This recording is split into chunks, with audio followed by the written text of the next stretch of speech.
Iran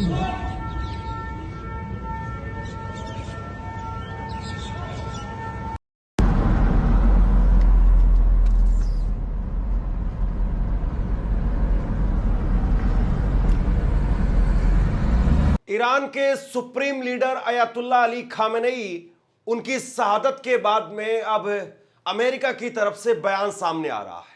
वो America जो ये सोच रहा था कि अयातुल्ला अली खामेनेई उसकी शहादत के बाद में ईरान बिखर जाएगा, ईरान के लोग सड़कों पर उतर जाएंगे और ईरान शायद अपनी जान की गुहार लगाएगा। ईरान के लोग, ईरान के नेता वो अपनी जान बचाने की गुहार लगाएंगे और ऐसे में डोनाल्ड ट्रंप की वाह वाह होगी और डोनाल्ड ट्रंप की बल्ले बल्ले जीत दिखाई जाएगी। लेकिन यह मामला पूरी तरह से उल्टा पड़ता हुआ दिखाई दे रहा है और अब खबर यह है कि डोनाल्ड ट्रंप वो खुद कह रहे हैं कि हम समझौते के लिए तैयार हैं। आप सोचिए कि सिर्फ 48 घंटे बीते हैं अयातुल्ला अली खामेनी की शहादत के और उसके बाद में अब ट्रंप की तरफ से ऐसी बातें क्यों कही जा रही है, जबकि ईरान की तरफ से किसी भी बड़े नेता का ऐसा कोई स्टेटमेंट नहीं है। दरअसल ये खबरें अमेरिका के कई सारे अखबारों में छपी है। अमेरिका के अखबारों में कहा गया है कि डोनाल्ड ट्रंप उन्होंने कहा है कि ईरान की नई लीडरशिप वो हमसे बातचीत करना चाहती है, ईरान की नई लीडरशिप वो बातचीत करना चाहती है और मैं भी बातचीत के लिए तैयार हूं और अगर कुछ इसमें हल निकल जाता है तो फिर उसके बाद में हम आगे इस पर सोच सकते हैं। ये कह करके एक तरीके से आप अपने अंदर का जो डर है उसको बता रहे हैं, क्योंकि आपको ये डर लग रहा है कि जो आपको बताया गया कि 4-5 दिनों के अंदर अंदर मामला निपट जाएगा, 4-5 दिनों के अंदर अंदर खामेनेई के बाद में लोग सड़कों पर उतर कर आ जाएंगे। और बेंजामिन नेतन्याहू के कल के बयान आप देखिए, मैंने कल लगातार जिस तरीके से खबरें आपको बताई, बेंजामिन नेतन्याहू उनकी तरफ से वीडियो संदेश बाकायदा एक नहीं 2 बार जारी किए गए और 2 बार वीडियो संदेश जारी करके ये लगातार जो है कहा गया कि हम चाहते हैं कि वहां के लोग अब अपने सड़कों पर उतराएं। कल का बयान आप याद करिए बेंजामिन नेतन्याहू का, और बेंजामिन नेतन्याहू कहते हैं कि मदद जो आप तक पहुंचनी थी वो मदद आप तक पहुंच चुकी है और एक पीढ़ी के अंदर एक बार सिर्फ ये मौका आता है, यानी सदियों में ऐसा मौका आता है और वो मौका आपके पास में है। यानी एक तरीके से ये मैसेज देने की वो बार बार कोशिश कर रहे हैं ईरान के लोगों को कि देखिए भैया आप सड़क पर आ जाइए, आप किसी भी तरीके से सड़क पर आ जाइए, हमने बाहर से बहुत नुकसान कर दिया है। अब बाहर से नुकसान करना और जमीन पर उतर करके कब्जा कर लेना, इन दोनों में जमीन आसमान का अंतर है। और बार बार मैं आपको ये बात कह रहा हूं कि भले ही मिसाइलों के जरिए आप तेहरान में धमाके करें, ईरान के अंदर धमाके करें, लेकिन ईरान की सड़कों पर उतर करके ईरान के लोगों के ऊपर कब्जा करके ईरान के सत्ता को पलट देना, तख्ता पलट कर देना अभी भी आसान नहीं है। और दूसरी तरफ एक तरीके से आप यूं भी कह सकते हैं कि ताजपोशी की भी तैयारी हो रही है। अयातुल्ला अली खामेनेई उनके बेटे, उनको गद्दी पर बैठाया जाएगा, ये भी खबरें निकल करके सामने आ रही है। यानी बीते 48 घंटे में अगर आप देखें तो पूरा घटनाक्रम वो बदलता हुआ नजर आ रहा है।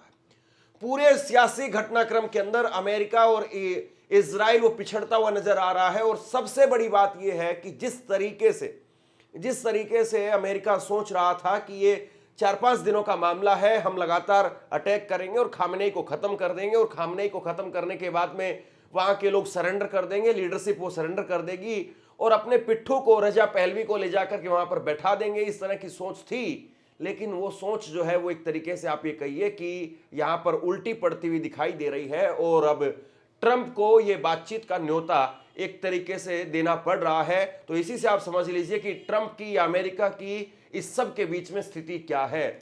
कुल मिलाकर के ट्रंप की हालत वो अच्छी नहीं कही जा सकती है। और दूसरी बड़ी बात यह है कि बीती रात इजराइल के अंदर भी भारी नुकसान हुआ है, करीब 200-250 बिल्डिंगों को गिराया गया है, ये खबर निकल करके सामने आ रही है। और खबर यह भी है कि इजराइल के अंदर हाइफा में रिफाइनरी, ऑयल रिफाइनरी, उसको भारी नुकसान हुआ है।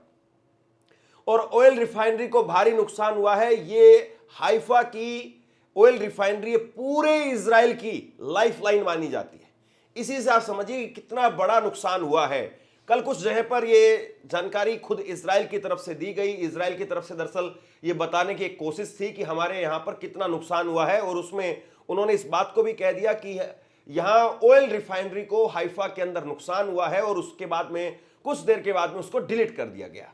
अब दो तीन बातें यहां पर साफ हो जाती हैं कि आपके तेल अवीव में, जेरूसलम में, हाइफा के अंदर जो भी बड़े शहर हैं, जो भी रणनीतिक तौर पर जरूरी है, वहां पर ईरान सफल हमला कर पा रहा है। ईरान टारगेटेड तौर पर हमला कर पा रहा है। देखिए, हमला करना और हमला करके वहां पर लोगों को मार देना या बिल्डिंगों को ध्वस्त कर देना, इसमें कोई खुश होने वाली बात नहीं है। हमला हमला होता है और हमले में लोगों की जान जाती है, माल का नुकसान होता है, और जान और माल का नुकसान चाहे आपका हो, हमारा हो या किसी और का हो, वो गलत है। लेकिन कम से कम आज इजराइल के लोगों को वो दर्द महसूस जरूर हो रहा होगा जो सालों साल से लगातार इजराइल गजा के अंदर वो दर्द दे रहा है, और जिस तरीके से इजराइल वो कहर बरपा रहा है, और वो बिल्डिंगों के मलबे के ढेर लगातार जो गजा से निकल करके सामने आते हैं, जब वो अपने शहर के अंदर इस तरीके से देख रहे हैं, वहां पर सायरन बज रहे हैं, लोग दुबके हुए हैं, बंकरों में छुपे हुए हैं, तो ऐसे विजुअल कहीं ना कहीं परेशान करते हैं। और दूसरी बड़ी बात यह है कि पूरा कैलकुलेशन इजराइल का, अमेरिका का, वो उल्टा पड़ता हुआ दिखाई दे रहा है। और इस कैलकुलेशन के अंदर एक तरीके से बड़ा नुकसान जो है वो ये हुआ है कि यहां लोग सड़कों पर तो जरूर आ रहे हैं, लेकिन वो विद्रोह करने के लिए नहीं आ रहे हैं। वो अपने रहबर को, अपने सुप्रीम लीडर को, अयातुल्लाह अली खामेनेई को, उनकी शहादत को सलाम करने के लिए आ रहे हैं। ये सबसे बड़ी बात है। और न केवल ये ईरान के अंदर हो रहा है, तेहरान में हो रहा है, बल्कि दुनिया भर में जहां जहां पर अयातुल्लाह अली खामेनेई के चाहने वाले हैं, वहां वहां पर बड़ी संख्या में, करोड़ों की संख्या में लोग जो है वो सड़कों पर हैं। सबसे बड़ी बात यह है, नरेंद्र मोदी, जिसको लेकर के हम आगे बात करेंगे, देश के प्रधानमंत्री नरेंद्र मोदी, उनकी चुप्पी को लेकर के सवाल खड़े हो रहे हैं। जबकि भारत में बहुत बड़ी संख्या में कल प्रोटेस्ट हुए, लेकिन नरेंद्र मोदी की चुप्पी को लेकर के बहुत ज्यादा सवाल खड़े हो रहे हैं कि नरेंद्र मोदी किस तरीके के नेता हो गए हैं जो एक शब्द नहीं बोल पा रहे हैं।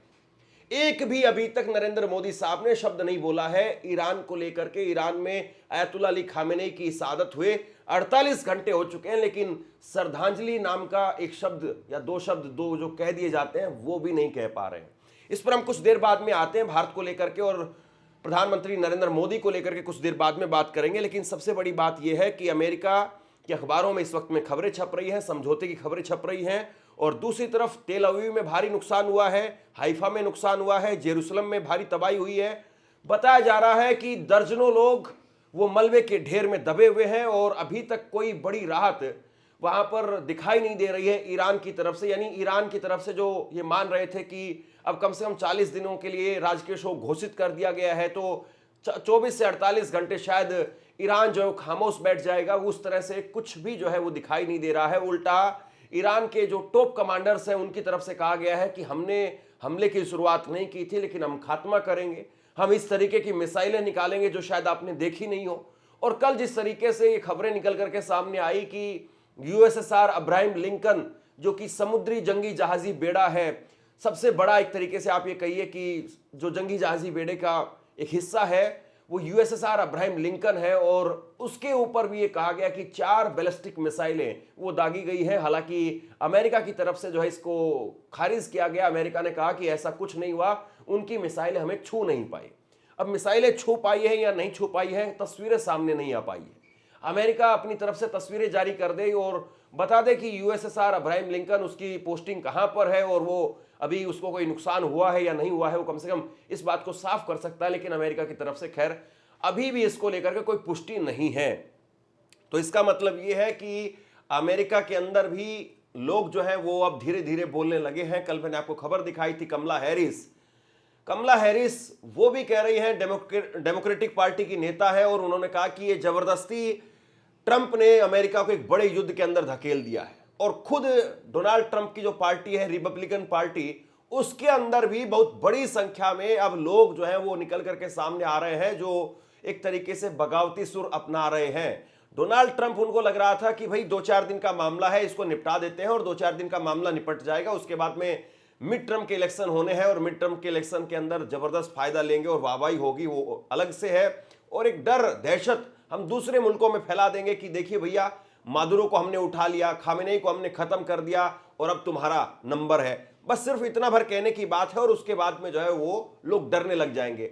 और छुटवैये मवाली गुंडे से लेकर के और बड़े बड़े तानाशाह वो इसी तरीके से करते आए हैं।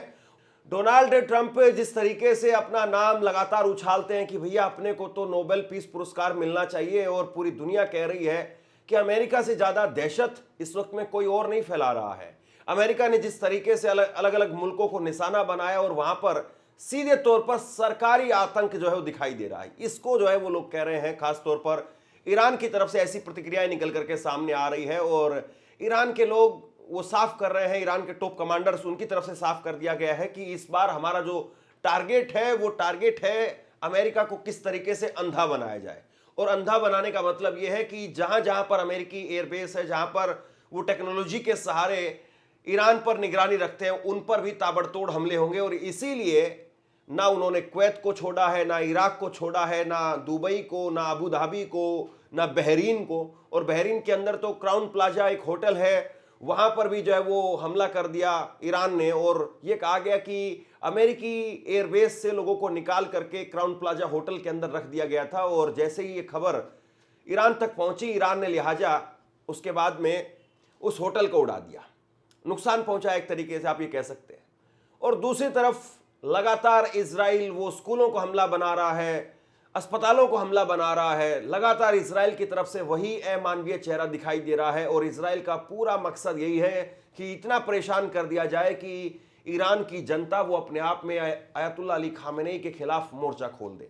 ये एक तरीके से उनकी जो है वो यहाँ पर रणनीति दिखाई दे रही है। लेकिन जिस तरीके से मातम है, जिस तरीके से लोगों के अंदर दर्द है, और सबसे बड़ी बात यह है कि दुनिया भर में लोग आयतुल्ला अली खामेनेई को लेकर के रोने वाले जो विजुअल हैं वो 90% है, विद्रोह करने वाले 10% लोग हैं, या फिर जश्न मनाने वाले 10% लोग हैं। तो ऐसे में एक बहुत बड़ी एक तरीके से जीत दिखाई दे रही है आयतुल्ला अली खामेनेई की। और आयतुल्ला अली खामेनेई ऐसा लग रहा है कि उन्होंने शायद जानबूझ करके अपनी शहादत दी है। शायद वो इस बात को समझ गए थे कि उनका जिंदा रहना शायद इस वक्त में उतना काम नहीं आए उनके मुल्क के लिए जितना कि उनकी मौत, उनकी शहादत वो उसके मुल्क के लिए उतना काम आ सकती है। ये एक तरीके से जो है यहाँ पर कहानी निकल करके सामने आ रही है। और बड़ी बात यह है कि आयतुल्ला अली खामेनेई उनकी शहादत के बाद में पिछले 48 घंटे से लगातार ईरान ने मोर्चा खोला हुआ है। और आप ये कहिए कि बैलिस्टिक मिसाइल, क्रूज मिसाइलों के जरिए ईरान लगातार इजराइल के टॉप शहरों के ऊपर जो है हमला कर रहा है। और कल खबरें ये सामने आई, डोनाल्ड ट्रंप वो कह रहे हैं कि हमारे 3 सैनिकों को मारा गया है, जबकि ईरान की तरफ से कहा गया कि तकरीबन हमने यहाँ पर 200 से 250 सैनिकों को मार दिया है। हालांकि एक जगह पर कमांडर ने यह भी कहा कि करीब करीब 500 सैनिकों को मार दिया है। ये खबरें भी सामने आई थी। और सबसे बड़ी बात यह है कि भारत के प्रधानमंत्री नरेंद्र मोदी साहब इतने बड़े देश के प्रधानमंत्री हैं, मदर ऑफ डेमोक्रेसी की बात करते हैं, और अभी जब इजराइल में गए तो फादरलैंड और मदरलैंड की बात करके आ गए। चलिए वहां तक भी समझ में आता है कि फादरलैंड आप किसको कह रहे थे, मदरलैंड आप किसको कह रहे थे और किसके लिए कह रहे थे, वो छोड़ देते हैं वो बातें। लेकिन जब दुनिया भर में आपकी तरफ एक निगाहों से लोग देख रहे हैं कि कम से कम भारत जो दुनिया को राह दिखाता आया है, या भारत कम से कम जो डेमोक्रेटिक वैल्यूज को समझता है, भारत की तरफ से कोई प्रतिक्रिया निकल करके सामने आएगी। लेकिन बड़ी हैरान करने वाली बात है, हमारे साथी ने पिछले 3 दिनों से नरेंद्र मोदी साहब का जो है वो ट्विटर हैंडल खंगाला, लेकिन कहीं पर कोई ट्वीट नहीं है। सिर्फ और सिर्फ 2 ट्वीट किए गए हैं, 2 ट्वीट किए गए हैं जिसमें वो इजराइल को लेकर के जो है वो दुख जताते हुए नजर आ रहे हैं। सबसे पहले जो उन्होंने ट्वीट किया, उस ट्वीट के अंदर उन्होंने यूएई को लेकर के ट्वीट किया, और यूएई में जिस तरीके से ईरान ने भारी तबाही मचाई है, उसके बाद में वो यूएई के लिए ट्वीट करते हैं, एमबीजेड के लिए उन्होंने अपना दुख जताया, इस तरह से उन्होंने ट्वीट किया। और उसके 2 घंटे के बाद में उन्होंने नेतन्याहू के लिए ट्वीट किया, और नेतन्याहू के लिए वो ट्वीट करते हैं और नेतन्याहू के साथ में अपनी दोस्ती उसका इजहार करते हुए फिर से नजर आए। देखिए, आपकी दोस्ती किसके साथ में है, किसके साथ में नहीं है, ये आपकी एक सोच हो सकती है, लेकिन जो पीड़ित है या जिसके ऊपर हमला किया गया है, कम से कम उसको लेकर के भारत की हमेशा से एक ट्रेडिशनल फॉरेन पॉलिसी रही है, और ईरान हमारा साझेदार दोस्त रहा है। और ऐसे में आप ईरान के साथ खड़े ना हो, ये कहीं ना कहीं आपके ऊपर एक धब्बा लगा देता है। और कांग्रेस पार्टी की तरफ से स्पेशली ये ट्वीट किया गया और उसमें उन्होंने ट्वीट करके कांग्रेस पार्टी की तरफ से जो अपना प्रस्ताव है वो पारित करते हुए एक तरीके से दुख जताने का काम किया है और साथ खड़े होने का भी ऐलान किया है कि इस मुश्किल वक्त में, इस मुश्किल की घड़ी में हम ईरान के साथ में खड़े हैं, ईरान के लोगों के साथ में खड़े हैं। और भारत में बहुत बड़ी संख्या में लोग प्रोटेस्ट करते हुए नजर आए। सबसे बड़ी चीज यह है कि मुश्किल वक्त में ही पता चलता है कि आपका कैप्टन कितना अच्छा है, कितने अच्छे से डिसीजन ले पा रहा है। कभी भी शांत समुद्र वो अच्छे कैप्टन को नहीं बनाते हैं। हमेशा जो घुड़सवार होता है या गाड़ी की मजबूती होती है वो तभी पता चलती है जब गाड़ी ऊबड़ खाबड़ रास्तों से होकर के गुजरती है। और जब ऐसे स्थिति आती है तब नरेंद्र मोदी की चुप्पी वो कहीं ना कहीं उनके ऊपर बहुत बड़ा सवाल खड़ा कर देती है कि वो कैसे विश्व गुरु हैं जब विश्व के एक हिस्से में उनके ही पुराने और सबसे भरोसेमंद साथी के साथ में युद्ध हो रहा है और उनके सुप्रीम लीडर को मार दिया गया है और आप दो शब्द भी नहीं बोल पाए हैं। ये कैसी आपकी रणनीति है? सोचिए जरूर इस बात को। सरकार की तरफ से सिर्फ इतना भर कहा गया है कि हम अपने नागरिकों को लेकर के चिंतित हैं और जैसे भी होगा, जिस भी तरीके से होगा, हम अपने नागरिकों को मदद पहुंचाएंगे। ये बातें कही जा रही है। और बड़ी बात एक ये भी है कि आपने सिर्फ इजराइल के लिए ट्वीट किया, आपने सिर्फ यूएई के लिए ट्वीट किया, क्या बाकी अरब देशों के अंदर, खाड़ी के देशों में कहीं कोई नुकसान नहीं हुआ है? क्या कतर में, बहरीन में, कुवैत में वो वहां पर कोई नुकसान नहीं हुआ है? क्या रियाद में नुकसान नहीं हुआ है? आपने उनके लिए दो शब्द नहीं लिखे। कम से कम आप एक कॉमन ट्वीट ही कर सकते थे। आप यही कह सकते थे कि इस वक्त में इजराइल, अमेरिका और ईरान के बीच में जो कुछ हो रहा है उसको तत्काल रोका जाना चाहिए। आप बगैर किसी का नाम लिए एक शांति का संदेश दे सकते थे।